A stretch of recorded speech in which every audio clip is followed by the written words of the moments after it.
Hey everyone, welcome back. You ever feel like, well, life just kind of keeps piling on? Yeah. Experiences, especially the tough ones, they don't exactly just disappear, do they? They stick around and kind of weigh us down. Like carrying around extra weight you can't quite see but definitely feel. Exactly. It's sneaky. So today we are diving deep, deep into emotional baggage, unpacking it all. That invisible weight. We're talking about the leftover, lingering effects of all those tough emotions we've had to deal with. The negative ones that really stick. Yeah, the stuff that just kind of hangs around. The unresolved negative emotions. Think past traumas, those limiting beliefs that can really hold you back, and of course all those painful memories. And it's not about erasing the past, right? Right. Definitely not about forgetting or pretending it didn't happen. Because that's impossible. Yeah. But it's more about understanding it, right? Yeah. And then how to release that kind of emotional charge that's attached to it. So you can, just feel lighter. Yes, exactly. More freedom to move forward. Lighter, freer, like you said. That's the goal. Less weighed down. So in this deep dive, we're going to, unpack all of this. What exactly is emotional baggage?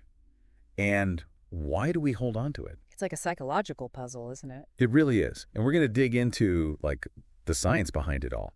And also, how do you even begin to identify your own baggage? What are the signs? Oh, those clues we often miss. We'll also look at the ways we try to cope with it, and, sometimes those ways aren't really helping. The healthy ways and the, not so healthy ways. Right, so we're going to distinguish between those. Yeah. And, forgiveness comes up a lot, too, and how important that is, along with mindfulness and just, accepting things for what they are. That's huge. Yeah. Plus, why having a good support system can make a huge difference, right? Yes, all a difference. And we're even going to explore some, rituals, things people do that can really help with letting go. I love those tangible steps. Me too.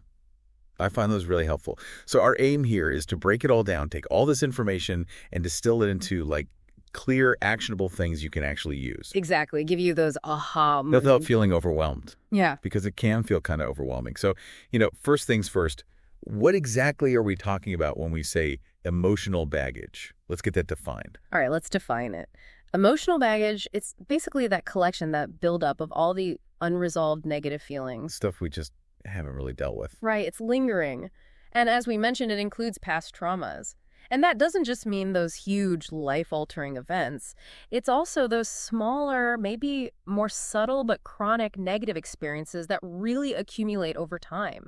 And they add up, don't they? They really do. And then there's unprocessed grief, the loss we haven't fully grieved. Yeah. And then those limiting beliefs I'm not good enough, right? Or people can't be trusted. Right. The world is a dangerous place. And those beliefs, they usually come from somewhere, don't they? Yep, they do. Often rooted in past experiences. And then they just color how we see the world, right? They become those lenses we look through. Yeah. And let's not forget, there are those patterns we develop, the ways we behave that aren't so helpful. Right, our coping mechanism. Yeah. So it could be always avoiding certain situations, right? Absolutely. Or being suture defensive all the time. Right. Or people pleasing. Constantly trying to please everyone around you. Yes. Or, that self-sabotaging thing. Oh, I see that one a lot, where we unknowingly get in our own way. We stop ourselves from succeeding. It's so interesting, isn't it? Fascinating how the mind works. So it really ISIS, emotional debt. We're constantly paying interest on the past. That's a great way to put it. It's like we're stuck paying off this debt from the past. So where does it all come from? Where does all this baggage actually begin? Well, it can come from a whole bunch of places, right? Yeah, it really can. I mean, relationships, for one. Especially when they end badly. Failed relationships, that's a big one. Yes. Betrayal, for instance. That feeling of being betrayed by someone you trust, it's... That sticks deep. Yeah, or feeling abandoned or rejected. Absolutely. Or the grief after a loss. That's heavy stuff. It is. And, all that can make it hard to trust again, can't it? Oh, absolutely. It makes building new relationships so much harder. And then there are the experiences we have early on, as kids. Our childhoods, yes. So foundational. Those are so important, right? They really are. Because, if you've had a lot of neglect, or any kind of abuse. Or if your parents were always critical. Or if you grew up in a home that just felt really chaotic or unpredictable. All of that impacts our sense of security and safety. And our self-worth. What we believe about ourselves. Exactly. It shapes those core beliefs you were talking about earlier. Yeah. And then career stuff too, right? Oh, for sure. Work-related setbacks can be brutal. Like losing a job The or business failing, yeah. facing a ton of criticism Hmm. or, just feeling like you're not appreciated. Feeling undervalued, yeah. All that can lead to feeling inadequate Or ashamed. and scared to try new things, right? Fear of failing again. And then, of course, there's loss and grief, which, Sure. if we don't deal with it in a healthy way, can really weigh us down. So important to allow ourselves to grieve. And, societal pressure plays a role too, doesn't it? It does. Like always feeling like you're not enough, Not thin enough, not rich enough, not successful enough. never measuring up. Yeah. And then there are the mistakes we make, right? Our regrets, the things we wish we'd done differently. And those can lead to a lot of guilt and shame, right? For sure. They can eat away at us if we let them. But it's so important to remember that what's baggage for one person might not be for another. Absolutely. What's traumatic for one person might be something someone else handles relatively easily. Right. It's subjective. It really is. So, if all this baggage is so bad for us, why do we hold on to it? What keeps it all in place? That's the million-dollar question, isn't it? Well, it's interesting because a lot of it comes down to, how our brains are wired for survival. It's like a built-in protection mechanism that backfires. Yeah, like negativity bias. Have you heard Oh, that? yes. It explains so much. Our brains just seem to naturally focus on and remember negative experiences more than positive ones. Like Velcro for bad experiences and Teflon for good ones. Exactly. And, from an evolutionary perspective, it makes sense. Remembering danger was key to survival. Right. So those painful memories, and the emotions attached to them, they just get engraved in our brains. It's like they're etched in stone. Yeah. And then there's the amygdala, which plays a big part in all this. Ah, the amygdala, the brain's alarm system. Yeah. So tell us about that. So the amygdala is really key for processing emotions, especially fear.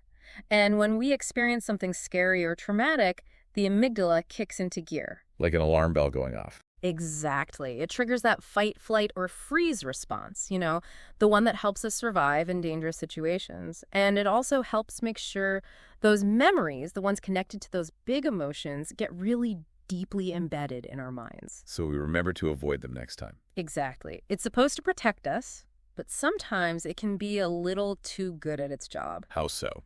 Well, it can get a bit oversensitive, So we might start seeing threats everywhere, even when we're perfectly safe, just because something, even subconsciously, reminds us of that past hurt. So it's like a false alarm. Pretty much. It's like our brain's alarm system is stuck on high alert. So we're always on edge. And sometimes, those experiences, they're just too much to process at the time, right? That's right. They can be so overwhelming that we can't fully deal with them in the moment. Yeah, it's like information overload. So what happens then? Well, sometimes we might dissociate, kind of disconnect from what's happening. Zone out. Exactly. Or we suppress the emotions, push them down, and try not to feel them. Or maybe we just didn't have the support we needed to make sense of it all. That's a big one, too. Lack of support can make processing these experiences so much harder. So those emotions, they just get kind of stuck. They do. It's like they get frozen in time waiting for a chance to be resolved. Like an iceberg. Yeah, exactly. And Yeah. then they pop up later on, sometimes in ways we don't expect. It's like they were just waiting for their moment. They were. And, sometimes we just kind of merge with our baggage. Like it becomes part of who we think we are. Oh, I know what you mean. Like, I'm just an anxious person. That's just how I am. Right. Or I'm always going to be unlucky in love. Yeah. And that's tough because letting go then, it can feel really scary. Because it's like letting go of a part of yourself, even if it's a part that causes you pain.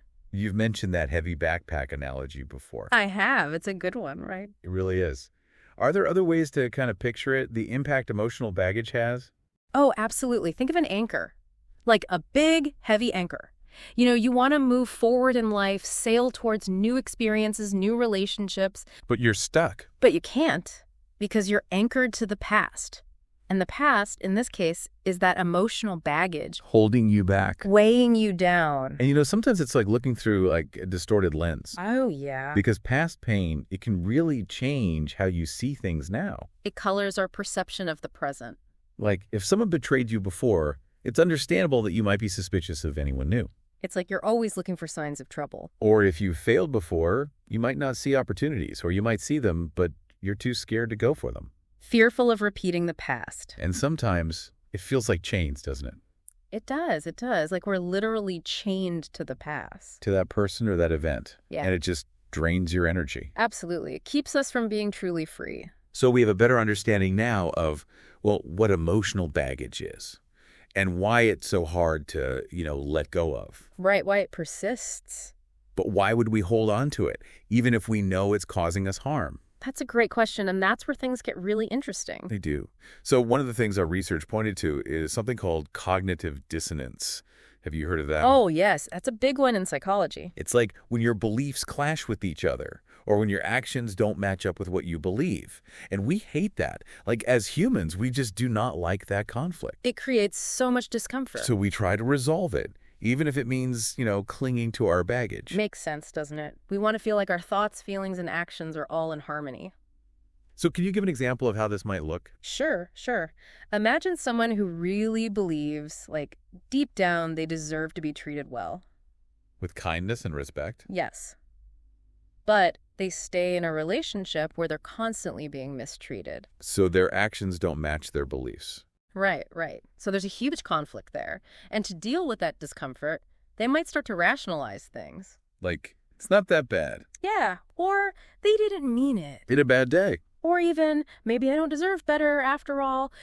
Anything to make the situation feel less conflicting. To reduce that dissonance. Exactly. So they're stuck, still carrying that baggage, even though it's hurting them, all to avoid that feeling of internal conflict. It's wild, isn't it, how the mind works? Absolutely. Another classic example is holding a grudge. You intellectually get that it's not healthy, that it's probably hurting you more than the other person. But that anger is strong. It feels justified. like you're holding on to your sense of justice or fairness. Exactly. It's like clinging to that anger feels like you're still fighting for what's right, even if, in the end, it's eating you up inside. And our research also talked about attachment theory, which is so fascinating. Such a foundational part of understanding human behavior. Yeah.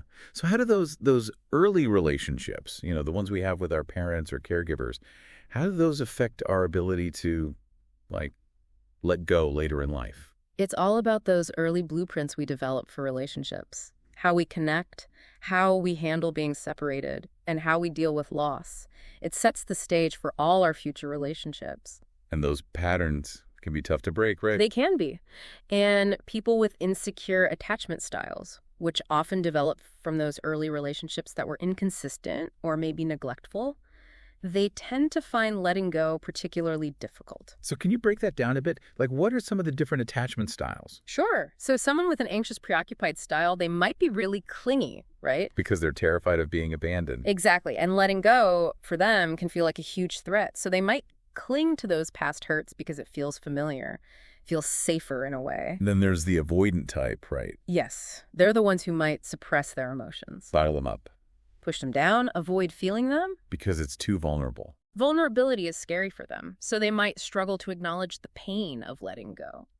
And I guess even the fear of the unknown plays a role, right? Oh, absolutely. The past, even when it was painful, it's familiar. It's what we know. It's our comfort zone, even if it's not comfortable. Exactly. And the future, even if it's potentially brighter, can feel really, really scary. Because it's the unknown.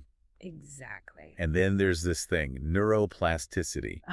The brain's amazing ability to change and adapt. Yeah.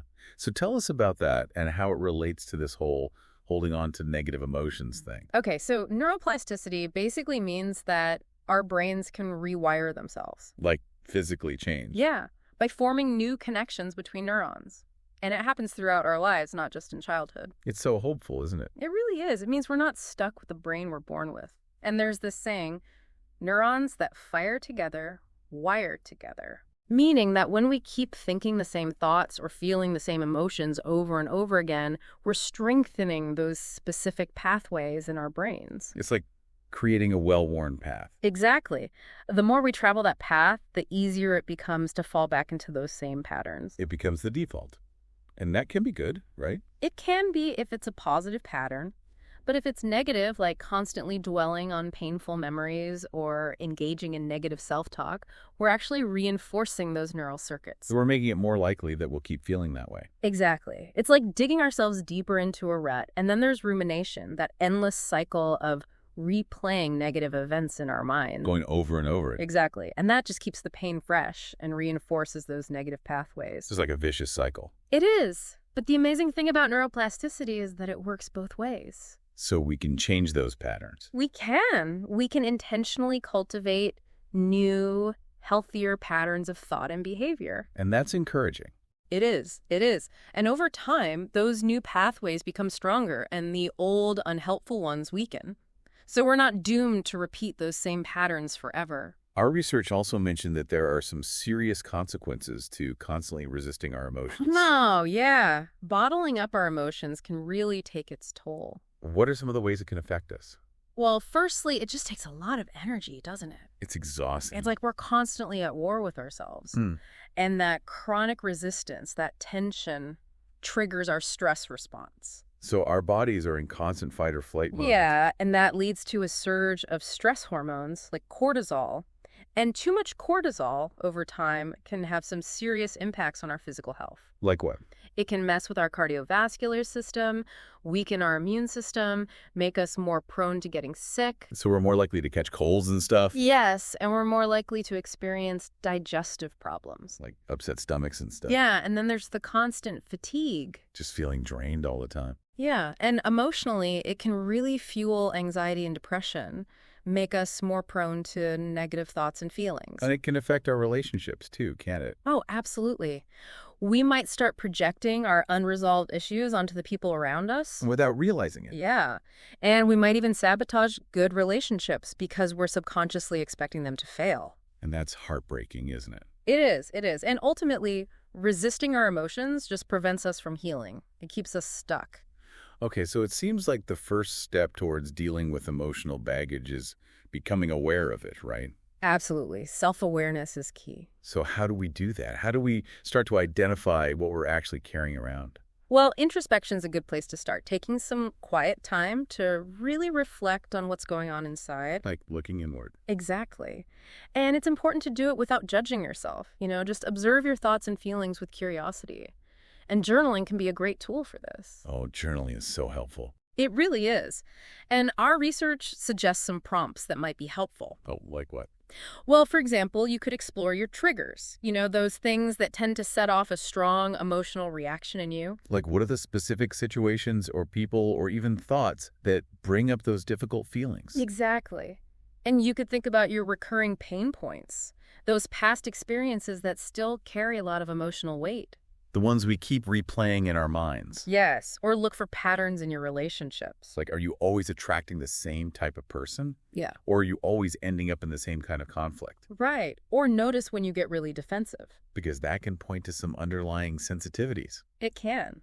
And exploring your core beliefs can be really revealing, too. Those are the beliefs we have about ourselves and the world, right? Exactly. Like, I'm not lovable, or the world is a dangerous place. And those beliefs often come from those earlier experiences we talked about. Right. They do. They often have roots in our past.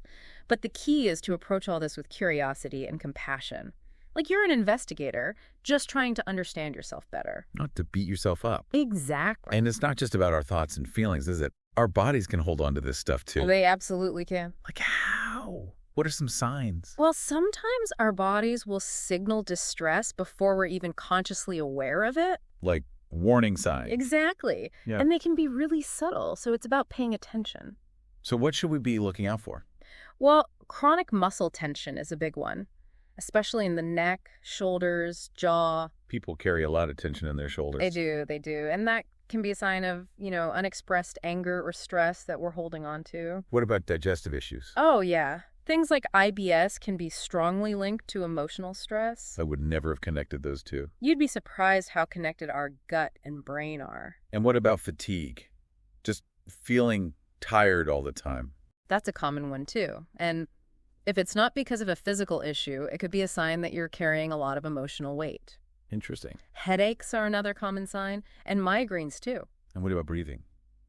Breathing is a big one. If you notice you're constantly taking shallow breaths or you feel tightness in your chest, that can be a sign of anxiety or stress. And sleep, right. Emotional baggage can mess with our sleep. Oh, yeah.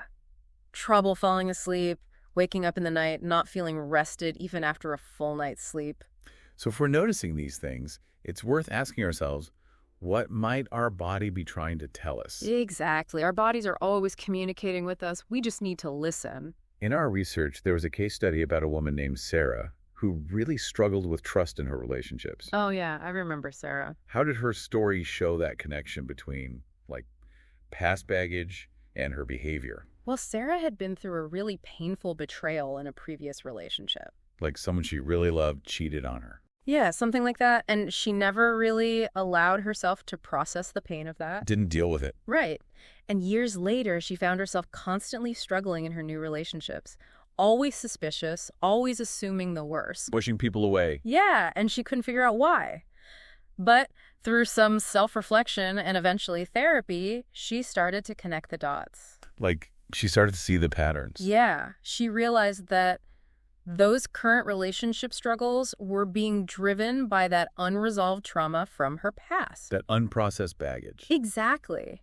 And identifying that, recognizing it, that was the first step in her healing journey. So that she could start to build healthy relationships. Right, that was the goal. So for our listeners who want to start figuring out what baggage they're carrying, the research suggests something called an emotional inventory list. Ooh, that's a good one. It's a very practical place to start. Yeah. So how does that work? Well, first, you need to make some time and space for yourself. Find a quiet place where you won't be interrupted. Like, light some candles, put on some relaxing music. Sure, if that helps you feel more relaxed and focused. And grab a notebook, right? A notebook and a pen or pencil. Okay, and what then? Then just take a few deep breaths. Just center yourself and set the intention to approach this with honesty and self-compassion. Be kind to yourself. Exactly. And then start brainstorming.